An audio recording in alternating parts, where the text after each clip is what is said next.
How many Olympics have you been in? One Olympics, but 3 Olympic cycles. Your whole life's work coming together in one moment. I was unsponsored. I had literally no money. My parents were supporting me. My boyfriend was supporting me. It was a grind, and it was all worth it, and it was amazing, but it was definitely really hard in that way. I'm really glad that I went through certain things this season because I feel like it prepared me for the moment where I got injured, and it got ripped away from me, completely out of my control. My biggest goal and dream in life was like be an Olympian. Yep. And I did that thing. Okay, well now I want to win a medal. And especially as athletes, entrepreneurs, I think it's like you're always chasing the next thing. What I appreciate about my parents and the way that they guided me through all of this was that they never forced me to do anything. I'm 31 and I'm starting to get to that point where it's like, okay, you start thinking about what's after track. Right now, which I'm super excited about, I'm working on a fitness app that I'm hoping to launch in January. Cool. Welcome to Hello Dreamer. Today I'm thrilled to introduce an extraordinary guest, Olympian Annie Kunz.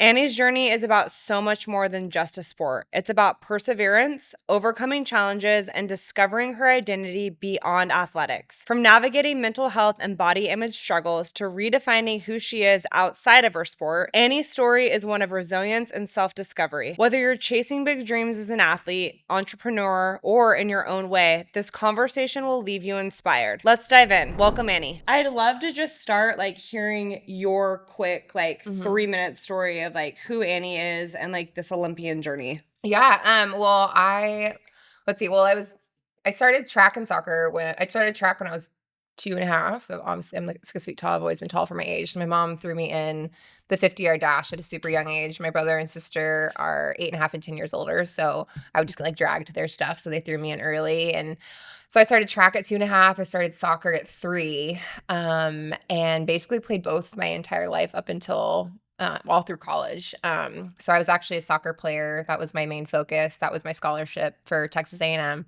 But I was dead set on doing both. And so I was really just about finding the school that was going to allow me to do that. And A&M ended up being that place. They were coming off the triple-double in track and field, which is they had won national championships for the men and women 3 years in a row. Wow. Coach Pat Henry is the winningest track coach in history.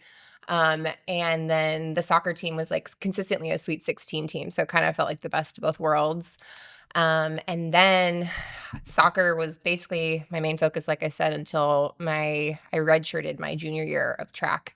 My soccer coaches really thought that we had a good chance at going to Final Four. Our class was the best class they've ever had. And so they kind of talked me into redshirting a year so I could get the foundation of soccer because I was just going from in-season to in-season every year. So I ended up doing that, and that's kind of when track started to take off for me. Was after I finished soccer. So we went to Final Four. It was a great year, super happy. And what is Final Four? Final Four for soccer is Final Four for the bracket for basketball in college. Okay. So it's the top 4 teams in the country you play. So we ended up doing that, and then after that, it was the first time in my life that I had focused fully on track. Even in high school, I didn't practice track. I just showed up at soccer meets. Was always your passion? Yeah, well, and they're in the same season. So in Colorado, I grew up in Colorado. So you had to pick or choose. Yeah, so you kind of had to pick or choose, and I was just super stubborn, and I wanted to do both. So I would just show up to track meets because soccer's a team sport. So I wouldn't ever kind of leave my teammates hanging. So I would just show up to track meets. So that year after I redshirted and after Final Four, that was kind of when a shift started happening. I always thought I'd go professional in soccer. And then it really shifted where I started to see my potential in track and field. And I qualified for the Olympic trials for Rio. So insane. Yeah. How do you even try out for that? Do they come to you? So you have to do you qualify for the Olympic trials they have a standard. So it's the same thing for Olympics, but for trials, they have a certain number that you have to hit. And then if you hit that, you get to go. And I think they take 22 girls, and I was ranked in the whole country. Wow. And it was my 5th year of A&M, so I was still representing my school, and I think I was 22nd going in. I was dead last or second to last going in, and I finished 8th overall. Oh my gosh. And so at that time in my life, it was the meat of my life. It was oh my God, all this is paid off. I was wow, maybe I should have been focusing more on track, and I don't know what my ceiling is because I've never focused on it. How old are you at this point? I was 22. Okay. And then so then from there I got recruited from my coach I've been with for the last 8 years to come move to California. So I took 6 months after school I loved my coach there. I didn't really want to leave him. And then That was Texas, right? yeah, Texas Okay. A&M. And then I was actually working on like a radio show at the time, and it was kind of like a God thing, like in Like this being a one. host of a radio show? Yeah, That's co-host. cool. Yeah, with Casey Smith. She works for Barstool now, but we had like a women's sports talk show. It was like super fun. I could totally see you doing that. Really? Like you have like the look Thank for you. it. Yeah. Well, I wanted to go into broadcast. That was like my initial thing, and then I totally changed my dreams with that. But so I was doing that, and then training at A&M still with my college coach, and then in the same week, our show's contract was ending. Mhm. Casey got picked up by NBC Sports Boston. My coach got fired. Oh So my it all gosh. happened in the same week where we were like deciding, are we gonna like renew our contract? We don't know. And then my Were coach you got already fired. talking to the coach in California? I had only talked to him like one time. Okay. And I was like, I thank you so much, but like I am really happy where I'm at. And Yeah. I have like this job that I'm excited about.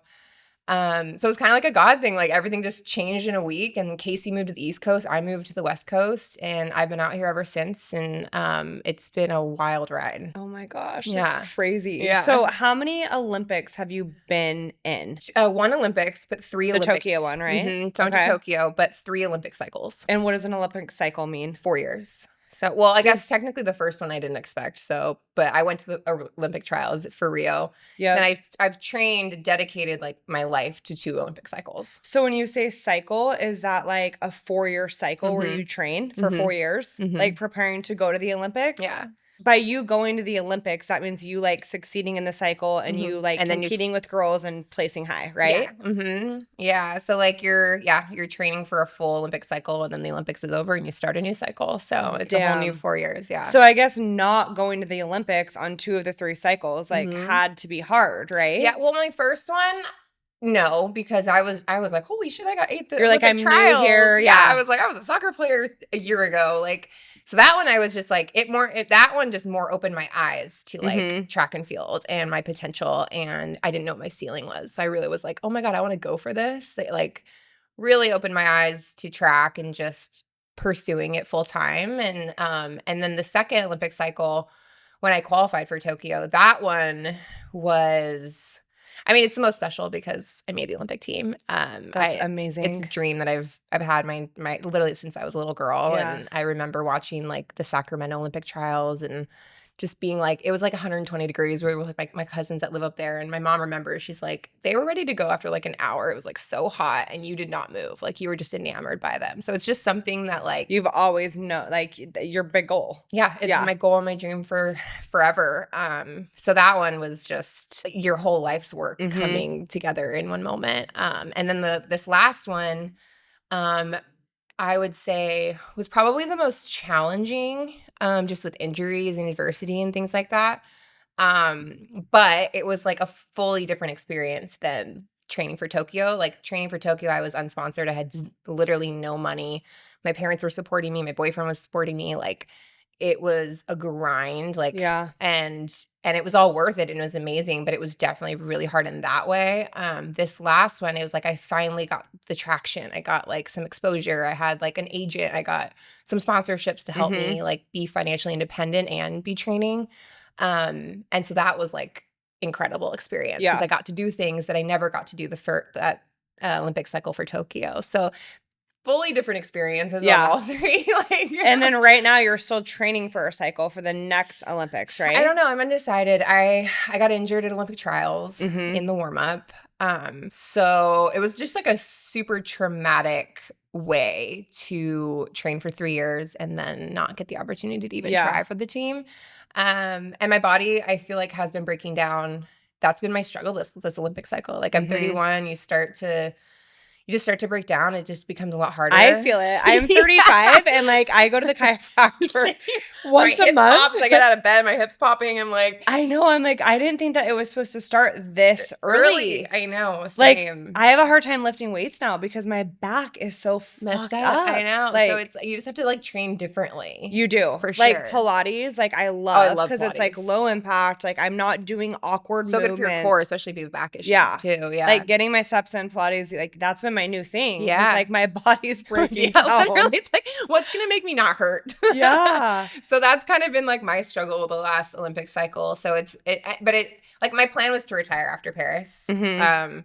But then I think when you have something happen the way it did, where like literally 5 minutes before You're the like, I got to get race, one more in. you're just like, is that the way I want to go out? Like, Yeah. I don't know. So it kind of doesn't sit. But you've accomplished so much. Right. And I'm like, who goes to the Olympics? Thank you. Yeah. And that's the thing. It's like, you're always going to be chasing the next thing. For sure. So it's like, I am. Yeah. And I beat myself up over it all the time. For sure. I'm like, hey, when I get to this level, like, I'll be happy. Like, yeah.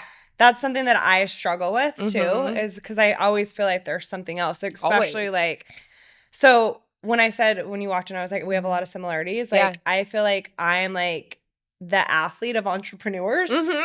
you know? Yeah. So like a lot of the things that you say resonate with me Yeah. because like that's how I feel about entrepreneurship. Like Mhm. that's kind of Some my overlap. sport. Yeah. Yeah. But like a lot of the things that I've heard you talk about on other podcasts like resonate with me Yeah. because you put in all of this work and like to not get to the level you in your head Yeah. think you're going to get to, like that's hard for Yeah. like a motivated person. Yeah. Well, and I think like training for the Olympics, and honestly, this last year, I think I'm really glad that I went through certain things this season because I feel like it prepared me for the moment where I got injured and it got ripped away from me completely out of my control. Because I kind of like we just touched on, like, I think I've been personally figuring that out of like, okay, my biggest goal and dream in life was like be an Olympian. Yep. And I did that thing. And then I came back from the Olympics. I'm like, okay, well now I want to win a medal. Mm-hmm. And then it's like, okay, well then what if you want a medal? Okay, well now I want to win gold. Yeah. Okay, well now I want to win. I want to be a 2-time gold medalist. Like there's just always, and especially as athletes, entrepreneurs, I think it's like you're always chasing the next thing. And like for me, it's like, okay, get a scholarship. Okay, go pro. Yep. Okay, become an Olympian. Okay, win a medal. And it's like you're just constantly chasing. So it's like, at what point are you just accepting of like the amazing things that you've done and like that's enough? Like, it's something that I think probably all of us struggle with a little bit. Yeah. But yeah, I definitely think as an athlete or entrepreneur that comes with it a little bit. Yeah. Growing up, did your parents ever force you to do a sport or did you want to do a sport? I've always kind of innately had that like drive. I think what I appreciate about my parents and the way that they guided me through all of this was that they never forced me to do anything. They posed questions and they always asked me like, do you want to stay on this team? Where do you think you'll call? Like they never pigeonholed me into one thing. They never forced me to like pick a school that they wanted me to go to. Like they always asked me, and I feel like that allowed me to find my voice and really figure out what I do want. I wasn't really the kid that they're like forcing to go to practice or like you got to stay after for 2 hours and do this and this. Like it always just kind of like came naturally to me. Yep. I think I've innately had that drive, which I feel very fortunate to have. Yeah, so they weren't like the typical like, you know, like Tiger Woods or Serena Williams type parents where they're kind of forcing you to do a lot. Yeah, a little bit of like a warden. I know. I watched, my husband's a big golfer, Chris is. Yeah, Chris isn't here either today. I feel weird without him because he's like normally on this side. So I'm like, yeah. But no, watching those documentaries, like most like of these athletes, I feel like their parents did in some way, like not force them, but like they were I mean, some of them did. Like their kids to perform like and choose to do a sport. Yeah, I think like the thing that I think my parents were strict, I think, because they knew I had a lot on the line. Like they were like, you know, like if you get caught drinking at a party and you get an MIP or whatever it is, it's like you have a scholarship on the line. So they were very like strict in that way, which I'm glad because it kept me on a good path and everything like that. But they were never ones to like force me or push me in a way that I felt was unhealthy. At what point, I know you're like open about mental health. Like at what point did you feel like your mental health was suffering? Was it when you like during that Paris time frame, like when you did get hurt and you didn't go to the Olympics? You would think like actually like when I look back at my career, probably the hardest time that I ever had was I think all of us COVID. It always goes back to COVID. But when COVID, it wasn't COVID itself, but it was the thoughts. There was talks about them canceling the Olympics. And so that kind of, when at that point, it was like our 5th year that we've been like going towards this because it got postponed. So I think that sent me into, and I wasn't an Olympian yet. So it was a very hard thing to be like, I've been training for 4 years and then they're just going to cancel the Olympics. Like, and I was coming off my prime, like 2019. I finally was starting to figure things out. Like, I really struggled for those years from 2017 to 2018 to, like, middle of 2019. I really struggled. Like, it Mhm. was not an easy path, and so 2019, I finally was, like, hitting my stride. I feel like I figured out how to fuel properly. My body was, like, operating and performing the way I wanted it to. I feel like I was finally reaching that potential that I knew was there, Yeah. and I had won national indoor nationals, and then COVID hit. So I was Mhm. like, I am literally like peaking, and then they're just gonna like cancel Shut it d it. yeah. And then obviously it got postponed, so we had more time. But that was like the first time in my life that I've been depressed that like wasn't like from a relationship or something like that. It was Yeah. just like life. And I think it's because it was like you go back to like identity too. It was like Mhm. this has been my entire life for however long, and now it's just like gonna be gone, and I don't even get the chance to like try. So I think that was probably the hardest time mentally. But this Olympic cycle, I've actually like, I was really sad for 2 weeks, and then, like, while the Olympics was happening, I tried to just, like, not look at anything, and then once it was over, like I cried myself to sleep for 2 weeks after I got injured. But after that, I feel like I really just grieved, and I think that I've just had experiences that, like I said, have prepared me for this moment where I feel like I'm actually doing so much better than I ever anticipated, because I just think I've gone through experiences that I've really shaped. I figured out like who I am outside of my sport, and I think that has been like the key in my mental health with Yeah. getting that thing ripped away from me. Yeah, I mean, I feel like that's something that I still struggle with is like, who am I, like, Yeah. outside of a business? So, Mhm. what steps did you take to do that? Like, Mhm. how did you find out who Annie was outside of being an athlete when you've been an athlete your whole life? Yeah. I mean, I still am. It's not like I had this moment where like, "Oh my god, I know everything about me." But, like, I started to, like, really sit with myself. I have a mental coach that I've worked with. Also, that's also, like, 90% of the reason I made the Olympics, I swear, is my mental training, and a lot Mhm. of it is, like, mindfulness practice, and I work with him weekly. So, I was going through the Does he live in season. California? No, he's actually on the East Coast. Okay. He was in Austin and then just moved to the You East may need to Coast. intro me to Yeah, him. he's amazing. His name's Taylor Brown. He's great. But he like this last season too, it just like wasn't as fun. And I always tell younger athletes, I'm like, if you're not having fun in it anymore, that's when you have to sit there and like reevaluate. Cause For like, what's sure. your why? What are you doing it for then? Yep.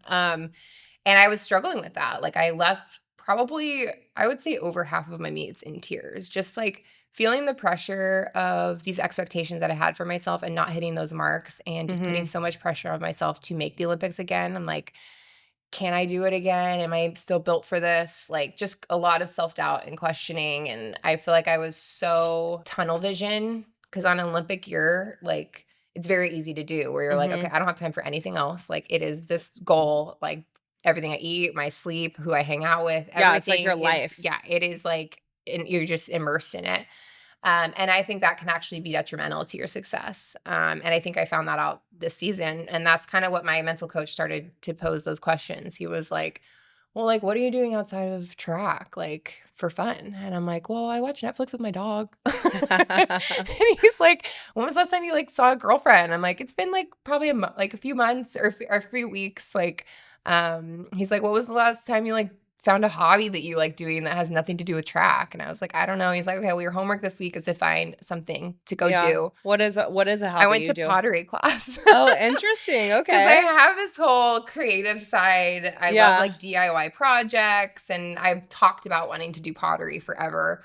So I was like, you know what, shit, I just went by myself. I signed up for a pottery Good for class, and you. I was like happiest I had been in like in weeks because I Yeah. just did something for myself that I enjoy that had nothing to do with track and field. And so and then like the next week I went and got brunch and coffee with my girlfriends like after training. And so I Just, just like, started. making more of an effort to do things outside of your sport. Yeah, just creating balance. Like, Yep. I think that balance is crucial to success because I think if you have all your energy and focus on this one thing only, it's Mhm. so draining. Like It it's not is. sustainable. No. Um, I don't know. So, like me, for me, it's really hard for my brain to shut off. Like, mm, my brain never shuts off. mhm. So, is that how it is for you? Like, you're always thinking about the what ifs or the sport or this? Because, Oh like, yeah.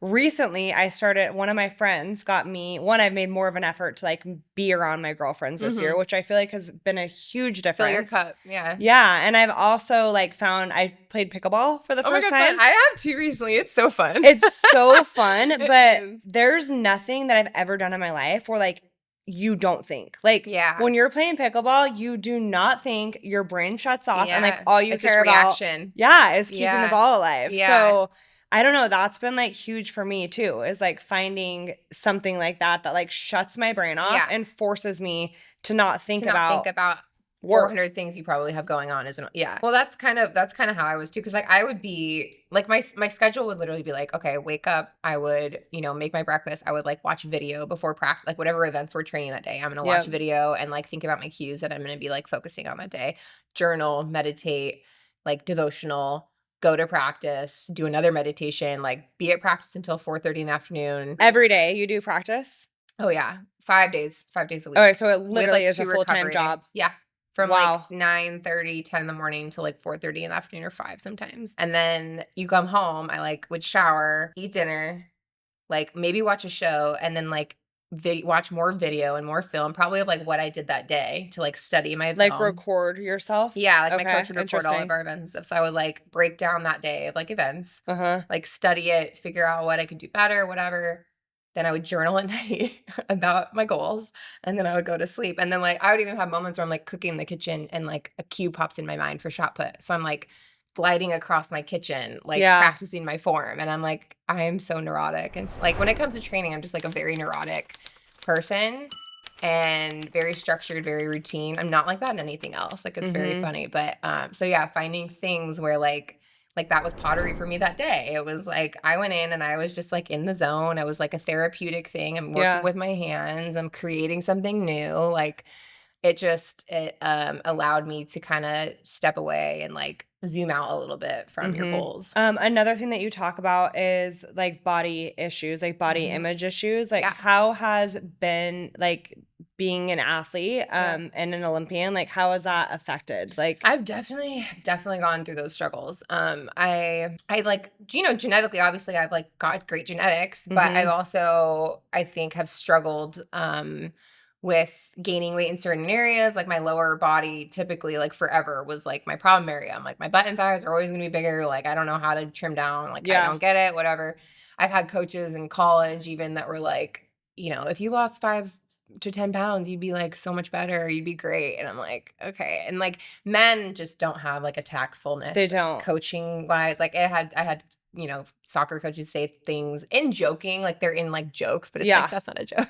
No, it's That's gonna not. sit with that girl for probably years. Well, Like especially when you're younger. Like I feel like when your brains are like still forming like still. under 18, I feel like is like when you're super volatile. Yeah. Like and you like when somebody older than you is saying something to you, like you Mhm. listen and that does stick with you. For Like even if sure. it is just a comment, Well, like and that was actually kind of the hard thing because, like, all through high school, I was a beanpole. Like, I was super skinny. I was eating Taco Bell like 4 days a week. Like, I could do and I eat remember whatever those I days. wanted. Yeah, I'm like, God, that is actually crazy now that I think Yeah. about it. Like, I and Chipotle, like noodles and company, like Taco yeah. Bell. I used to think a lot of it was healthy too. I Like know. I'm like, I'm I having noodles and company. yeah. It's like so healthy. Like Chipotle burritos and Subway sandwiches Mm-hmm. were healthy to me Mm-hmm. like back in the day. Oh my God, that's so true. I felt the same way. Yeah. I'm like, I'm just like a vision of health. It's so But that funny. was kind of the hard thing because then college hit and my body started changing where I Mhm. started to struggle a little bit more, probably like sophomore year. And then I kind of started to figure out a little bit like my senior year when I had like my best year in track, but I think it's because I was just focusing on track. I think I was eating different. With soccer, you Mhm. run so much, you can kind of get away with eating whatever. And then I got my biggest struggle, I would say, was probably my first year as a pro, Mhm. which was really hard because it's like you almost have like imposter syndrome For where you're sure. like, oh yeah, I'm a pro, but I'm scoring worse than I did in college and I weigh more than I did and I can't figure out what I'm doing wrong. And so I was like Well, and, eating like, comparing healthier yourself to, like, the people that fully. are placing 1st and Totally, 2nd or like and my 3rd. training partner, she's just she's just like a specimen, honestly, and like So are you. I know, but like at the time I was like just fully comparison of like, Yeah. okay, I'm eating healthier than her, but she looks ripped. I don't. I am not getting the performance scores that I want. Like I just struggled and I felt like I was doing everything right. And it was so hard. And so I finally found my metabolic like practitioner. Mhm. That's like right before my 2019 season. And that's kind of when everything started shifting for me because I feel like she just got me to have my body to optimal performance. Like she taught me how to fuel. How did you do that? Because I'm very interested in getting Yes. mine to optimal Oh my God, I performance. know. It's a lot of like how like a lot of I mean you're basically high protein, high fat, and then specific I love carbs. that. I feel Yeah, like my body does the best on that. same. Yeah. Same. And like and that was the thing, my energy, I remember like just dragging at like 10 a.m. to get on the Like, line. I'm being like with a just lot of being carbs. tired. Yeah. And Yeah. I was eating carbs at breakfast because that's like what everyone's taught you, right? It's like oatmeal for Yep. breakfast or like toast or whatever, pancakes. And it's Or, like, like, before and after you lift weights, like, make sure you yeah. have your carbs. And everyone's different, Yeah. but I think that's what she taught me too. It's like people process foods differently. So, like, your Mhm. body might tolerate carbs great, someone else's might not. And I actually thought I was someone like, "I can't have any carbs." Like, when I talked to her, I was like, "I just gotta cut them all out, I think, because it's not working." And she was like, "No, no, no, actually, it Well, does." because you go to the extremes probably because 'cause you're like, that's, Totally. like, who you are. Totally. Yeah. I'm like, I'm all the in. same way, Like, yeah. I'm like, one way or another. There's no middle Same. ground. Yeah, black or white. Yeah. And she was like, no, no, no, like actually have the carbs, but like have colored potatoes at night with your dinner to help you recover. And then like do like berries in the morning for your carb source. And then Yeah. have a It's, like, paleo-y. pretty much Yep. paleo, and like very heavy or predominantly like animal-based proteins at Yep. every meal. So like I started eating steak at breakfast multiple days a week. That was like what Do you fueled. still today? Oh yeah, I do. I Okay. don't have as Will big you a cook it portion. fresh or, like, how Yeah. do you I do just throw it in my air fryer because I'm lazy. Oh, interesting. I Yeah. haven't done It's that. not that Okay. it's for my breakfast like my breakfast steaks. That's how I like it. If like we do dinner, I'll do them like on the cast iron or Yeah. something just because I don't want to smoke out the house at 8 a.m. Yeah. But yeah, I started eating a lot of steak and that was how I fueled my heptathlons too. I would like make a steak for my meat and I would like throw it in a little lunchbox like cooler with and Mhm. like have little bite pieces of steak like while I'm competing. So people thought I was probably like absolutely insane. They're like, what the She's hell is committed. wrong with this She girl? is committed. Especially before I had like even done anything. They're probably like, what is she on? But because it boosts testosterone naturally. Yeah. It has I love red creatine in it. meat. Yeah. Like, I could not go No, without red I meat. literally like my mouth waters for it in the morning. Yeah. Like it was weird at first. It took me like a couple weeks to be like, I don't know if I can do this. This is weird. Because I was just so used to eating like, 2 or 3 eggs in the morning. And that's just Yep. like not enough protein.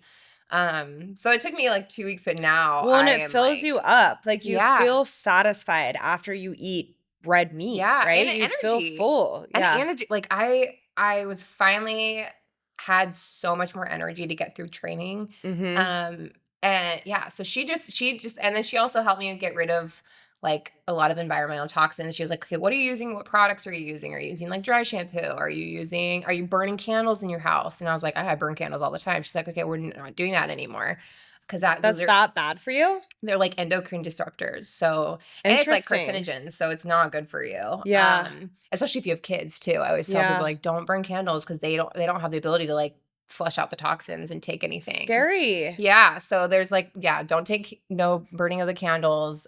Anything with fragrance really I cut out. Like deodorant, no perfume, body spray. Yeah, yeah. So, which is hard because it's like hard to find the natural Yeah. good ones. I actually have a really good deodorant that I'm Do obsessed you? with now. Okay, That's a tell me natural because I'm one. like I have not found a Yeah, good one I have yet. a good one that I recently found Oh, that good. I Okay, love. you have to tell me. Yeah, there's a Salt and Stone. Have you used I've that used one? on Stone, yeah. But I like found Salt one and Stone. better than that. Okay. Yeah, Yeah, you it's have good. to I'll tell tell you. me. Yeah, I'm gonna look it up.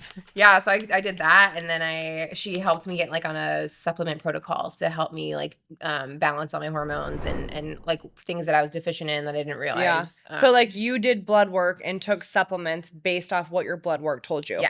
Yeah. Yeah. I feel like that's such a better way to do it because Yeah. like people will sit here and tell you need all of these things, but at the end of the day, how do You they don't know?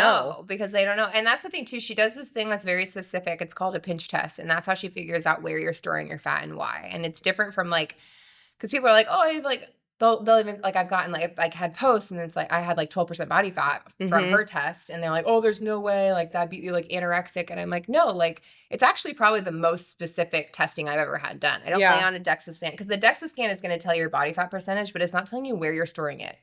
Got So it. then that and up until that point, that's the only test that I had. So she does this pinch test. So she'll figure out where you're storing fat, and that's what. And then she's like, okay, you're storing fat here. Your cortisol is high. Oh, you're storing fat here. We got to cut out toxins. You're storing all your toxins in your hamstring. So So she Is just she in does. California? She's in Hawaii, but she does Oh, come out here man. every I'm now and like, then. I feel like But I if need to she see is, this I'll let you know. video. Her Yeah. Fast Over 40 is her Instagram, and she's like a wealth of knowledge. Does she fast? She doesn't, I don't think. I Okay. think you have to be more careful with women. I'm not 100% sure her take on that, but I think because of our hormones, you have to be more Yeah. specific with I'm the not a fasting. faster, but I'm not either, and I'm sure like after menopause it doesn't matter, but yeah. I think with your hormones you have to be a little bit more specific with like the timing and how often you do it.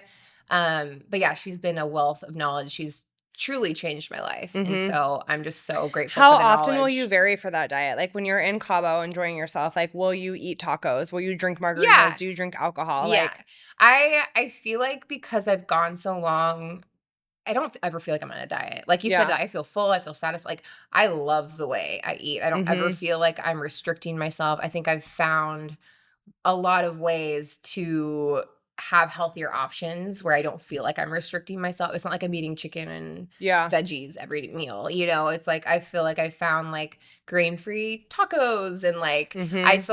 I don't really feel like I'm restricting myself anytime. I found like good treats and sweets and things that are like way better options. And then when I go on vacation, yeah, like I'll have whatever. It's like Yeah, like enjoy, because but you've been consistent for so long, you know that you can like go on vacation and have a totally. margarita and it's not the end Totally. of the And world. it feels healthy. It doesn't feel like I'm like worried about it or anything like that. But and I'm not like a big drinker, and I think Yeah, same. I've never been The able to older I be. get, the Yeah. less I want to drink too. Literally. And I feel like it's like the trend now. Like everyone's It like is the not trend. drinking. Yeah. I'm like, hell yeah. Because I've been that way. I mean, track has forced me. I'm just not the type of athlete that can like drink and like be fit Go, or yeah. like do anything. Like when I hear of athletes doing that, I'm like, I How? don't understand how, because I'm doing everything right and Especially I'm still running, like your dying. body like Yeah. moving that much like Yeah. Well, after and drinking like alcohol. susceptible to injuries and things like that. So I wouldn't drink for like 9 months a year typically, Wow. or more. And if I did, it'd be like, a couple drinks here or there. So I think I've just been so used to not drinking. I've learned how to have fun without it, that even now, like we went on vacation, I've had like maybe one or two drinks a day. I had like one night where I had 3 drinks and I was lit. Crazy. It's like Crazy. wild.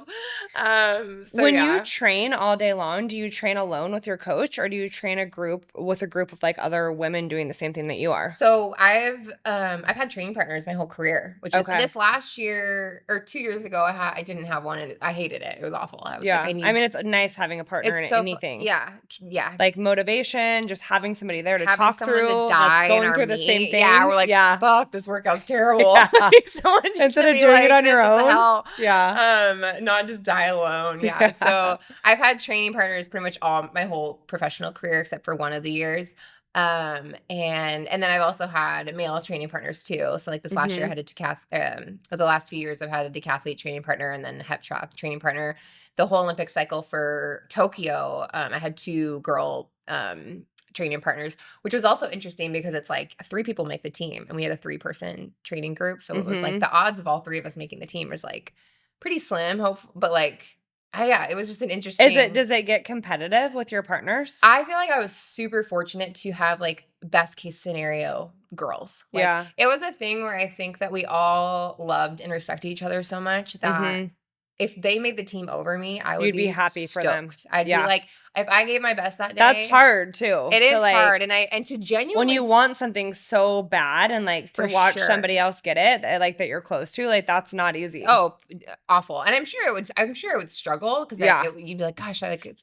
But at the same time, like I genuinely felt that way, and they did too. I can almost guarantee it. And so I felt like we were very fortunate to be in like a very supportive training group where we really wanted the best for each other, and if I gave my best that day and they were better than me, then I was totally accepting of that. Yeah. Do you hear of, like, the opposite? Like Oh, I'm sure. And like, and there's, and like our coach would even come to us and be like, hey, we're thinking about bringing other people in. And we'd be like, who? And like, yes or no. Like, Yeah. we would have the last approval if we thought it was going to add or take away from our training group. And Yeah, 'cause having once 3 girls, I think, is probably the max, that's a because lot. Yeah, anymore, it's then I think it starts to turn into like for sure. Like, com a little bit a of little bit of a competition. competitive thing, but it's also good Yeah. because it pushes you. Like, when I trained by myself all year, you can push yourself as much as you can in practice, but at the end of the day, if there's someone lining up next to you, there's gonna be another level that you're hitting. So I think that we all had different strengths and push each other in a really healthy, competitive way.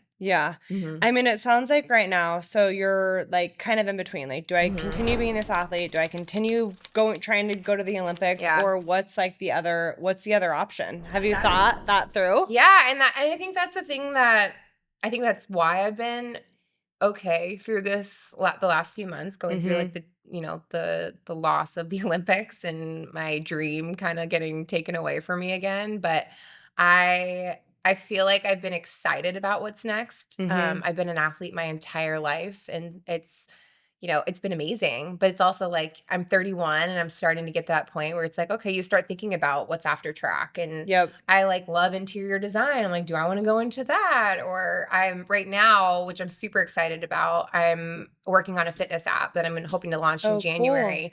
Yeah. So that's been What does that super consist of? exciting. Like, teaching workouts, nutrition? Yeah, it's going to have workouts that like, I don't want to be intimidated. It's not like Olympian workout, but it's like Yeah. Olympian approved everyday workouts that Uh-huh. girls can do. And then I'm gonna have like hopefully I don't know right away what all Uh-huh. I'm having, but like long term, eventually I'm hoping to have like a lot that I've learned through my nutrition stuff. I want to have like recipes in there and like swaps, things Amazing. like that. Did And then I people want to have my mental training stuff in there in some form or fashion. I'm not sure how yet, but I think Yeah. that stuff has been huge for me too, not just in track, but like my daily life. So Yeah. basically, everything that I've learned as an Olympian in one place Mhm. is what I would like it to I know, be. I feel like the mental piece of it is so big, like, Mhm. well, one, now, like, having 2 girls, because I have 2 girls, like, the Oh, body dysmorphia thing, like, I'm so yeah. careful with, like, what I say Yeah. around them now, just because, Yeah, like, of because the even like way how you're talking to yourself in for front of sure. them. Like, Yeah. I'm so conscious of that, which is, like, actually made me, like, have more grace on myself, Mm. like, having them. Yeah. But the mental aspect of it, I feel like is so important too. And like Yeah. to me, it's shocking that like we don't teach our kids that like at a younger age. Totally. Like I started like at nighttime, like my girls, well, one of them, the older one, she'll go to sleep like listening to Oh meditations. my God. I love that so much. I That is like the know. best thing you could do for her. It's so cute because like I just hear her and it's like take a deep breath and you hear her take a deep breath and like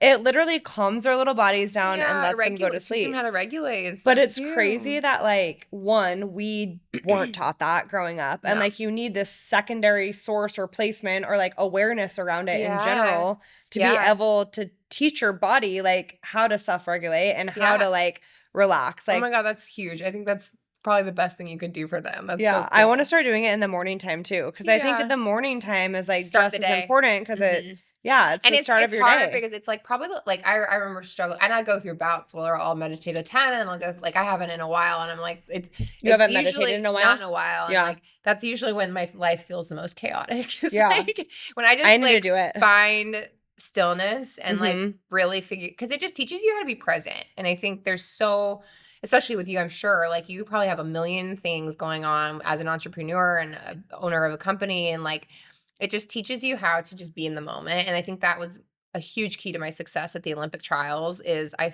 had worked all year in doing that. So like with the heptathlon, so many things can go wrong. And so like if you go into a hep thinking it's going to be perfect, you're going to like set yourself up for failure. So it's your ability to adapt and let go, Yeah. and to be accepting of like whatever's happened. I've meditated before too, and there's sometimes like where you really get in the zone, Yeah. like where you're like in it, Oh like yeah. you're kind of in a different world. Totally like a trance. Yeah. And like Mhm. when those times at one, those make me want to do it more Mhm. because like I see that I do go in a different world, let's Yeah. call it, that like Yeah. makes me feel better. Yeah. Well, especially if you're like someone that can't turn things off. It's probably Yeah. like really nice to kind of like go into a different, Disconnect. yeah. And that's like I found like the like 15 to 20-minute mark is like where I start to like Yep. go in. And so like I would do a lot of like 10-minute ones in the morning just for on time. I'm just like, I don't have as much time, but when I do make time for those longer ones, it really does make a difference. And that was the biggest thing. I feel like I just at Olympic trials, I was so present. Like Yeah. I like, and they talk about like the flow state. Like that's how I would describe it, because I just, nothing else was around me. Like I just was so in my own world. I like looked up at my family and like was just grateful for the experience, and I was just so present in what I was doing. And that came from a full year of like daily meditation practice and Wow. mindfulness and learning how to be present. Yeah, that's amazing. Yeah. I need to get back into it. I know, I do too. I'm like talking about it, I'm like, you should probably get back into your routine of that. What are your non-negotiables like in the morning and nighttime for like your daily routine? Coffee, you know. Yeah. I feel ya. Big coffee drinker. With training, my non-negotiables were journaling. I did and my devotional. And my journaling typically, it could be short. It could be like gratitude list or or anything tailored to like my training and stuff. But usually it'd be like a gratitude list, and I would do like my devotional. And that's like, I feel like it just sets the tone for the day and kind of like sets your perspective. Those were big things. And then obviously like steak. Steak you'll or write- animal.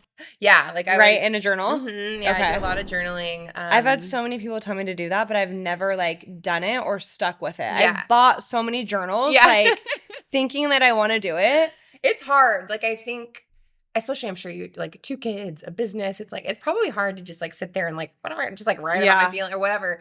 But I just feel like it's a really good outlet. And it's, for me, it was more of like, I'm obviously a goal oriented person. And like when you have a big goal, like becoming an Olympian or going to the Olympics or something, it's like, if you're just focused on that, it's going to be really hard. So I journal because I'm like, what are my goals for today? Like, what's my goal in training today? Do I want to like, I want to be present. If I like start to feel emotional, I'm going to like do this trick and regulate myself and then like come back to it. Or like what, like having small goals towards your big goals is like kind of being like present in the day, taking it one day at a time. One day at a time, and like breaking it down so that that big goal doesn't feel as overwhelming and daunting. So that was kind of like what my journaling I do like. something similar. Like I'll wake up and I will do a to-do list and like I'll write down the 5 things that like I want to get done that day. And I realize that that's like taking a lot of stress off me. Yeah. Like breaking it down into small things. Yeah. Like And then it's like, okay, I can check it off. Yes. And then it's not just like you have 40 things in your mind and you're just like bouncing around and feeling overwhelmed. Like, I don't even know what I was supposed to finish today. For sure. It's like you have your big goal, but like on the daily, you have to break it down into small pieces, complete those, and then the structure. I think structure. It's like I'm very much a regimented structure person. I do much better with like lists and journals, and like Same. I had a need a list. journal. Yeah. I like I need give a me a list so I can check off. I had a training journal too. So I'd have like my morning devotional journal, I would have my training journal, and then I would have like a nightly journal for my goals. So 3 different journals. 3 different journals. Wow. I know. Okay, I'm not that committed. I know, I'm pretty good. Like I said, I was very neurotic as a with training. That's funny. What's one piece of advice that you would give like an aspiring future athlete? Ooh, that's a good question. I would say enjoy the process. I think so often we are caught up in, like I said, like the big goals and like the dreams that we have, that you forget to enjoy the moment that you're in. And like we talked about, like being present. Enjoy the ride. Enjoy the ride. Like, and that, it sounds cliche, but it's very true. And I think that, I've been on so many different teams. I've gone to different championships. I've gone to the Olympics. And the thing that I'm most grateful for that I look back on is like the people that I've met, the lessons that I've learned, the adversity I went through, because it's shaped me and made me a stronger person. Like even if you don't end up at like the goal or the dream that you had, enjoying that process to get there, because it's going to shape who you are and like build your character in ways that you probably don't even expect.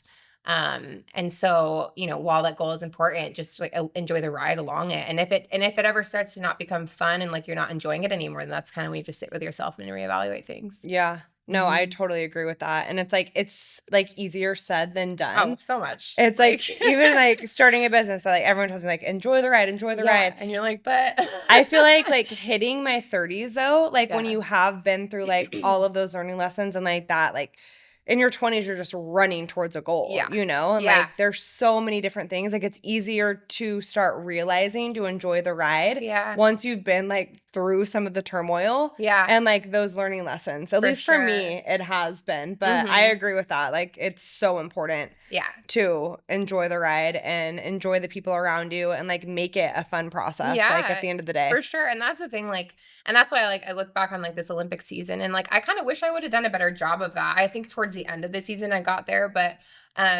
you know, like that could be my last season. I don't know yet. Like that could Yeah. be my last one. And I kept telling my coach, I was like, I don't want to look back on this experience this year and have regret of like not enjoying it. Like Mhm. I don't want that. And he even said, he's like, do you want to be this Annie, this like anxious, like wound up Annie that is like ridden with pressure and anxiety? Like, do you want to be that Annie, or do you want to look back on this year and be like the Annie that we know you are, like the fun loving, lighthearted, like Mhm. happy go lucky Annie that I know you are? He's like, Yeah. which Annie do you want to be? And so that would be my advice, is to like stick to who you are and just really enjoy the process, Mhm. and like think about who you want to be throughout that process. Yeah, and it's nice when you have people around you that have like kind of been there and done that can Mhm. remind you like Yeah, of those things. for sure. I mean, I feel like this conversation is helping me to Yeah. remind myself. I'm like, Yeah, especially, no, like, I need going on, I like, need these- somebody to remind me Yeah. every single day. these like new endeavors, and so it's like, all right, Annie, remember the things you've been taught. Yeah, through these I know. I had experiences. my employee to me the other day. Like, I was so stressed about something, and she looked at me and she's like, "We're selling chocolate."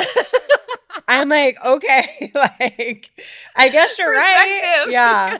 But sometimes, like, you need, I mean, she's been with me for 6 years. She's like Yeah. literally like my family member at this point. Aw. But you need sometimes, like, somebody who knows Someone- you, who mhm. sees that you're like out of whack to like remind you. Hey. It's like nice to have those relationships around you. Oh, for sure. Yeah. Yeah. Yeah. Your circle is so important. And it's good to just continue to like remind yourself, like and that's like the journaling, the things like that kind of like put things in Yeah. perspective, set the tone for the day to like ground you a little bit. Yeah. I'm going to Mhm. try the journaling thing, and I'm going to Let's try see. the meditation I'm gonna get again. back into. I still journal in the mornings, but like I need to get back in my meditation. So Yeah. we can be like accountability partners. Yeah. Like, I need Well, it. this was so great. Thank Like, I'm so you. excited to hear what's next for you. And like, it is exciting to like kind of have that question mark. Like, I Yeah. don't know, but I'm 31 years old and I'm going to sure. figure it out. And For sure. And that's it's the going to be thing. a I'm journey. like, I trust God's plan. Like I feel like, you know, like we make plans and he laughs at us, and it's like, Mhm. you know, like I might not know what's in store, but I know he's never let me down before. And so it's like I'm very excited about like what's next, whether For that's sure. track, whether it's not, like my own business. I have no idea yet, but kind of like you said, it's like the unknown is a little bit exciting. It is So, exciting. yeah. Well, and you know you, and it's like whatever it is you do next, you're going to figure it out and you're going to do a great job at it That's the because thing. of. Yeah, that's the thing too. I think I'm learning is like just start. Like, Yep. you know, I it's tell like people that all the time. I'm Yeah. like, you just have to start. One conversation will lead to another, Yeah. or like me talking to you is going to lead to, totally, you know, it just Yeah. relationship building. Like, yeah, for sure. And I think like if you find something that you're passionate about, if you just start, like you said, it's gonna. And that's the thing. I'm starting this like, you know, fitness app, and I was like trying to make it so perfect. And I'm like, and my boyfriend actually was like, just start. He's like, Yeah, just like just do it. start putting things down, start reaching out to people, and Mhm. like it'll work out. And I think that's like advice too, is just like just start whatever you're For passionate sure. about. Yeah. Start, put it out there. It doesn't Yeah. need to be perfect the first Yeah. time. Yeah. Get feedback from other people and you can pivot and change it as it reevaluate goes. and make it better as you go. Yeah, Yeah. for sure. Yeah. Well, thank you so much for being here. Thank I you appreciate for having you. me. These are fun conversations. Thank you.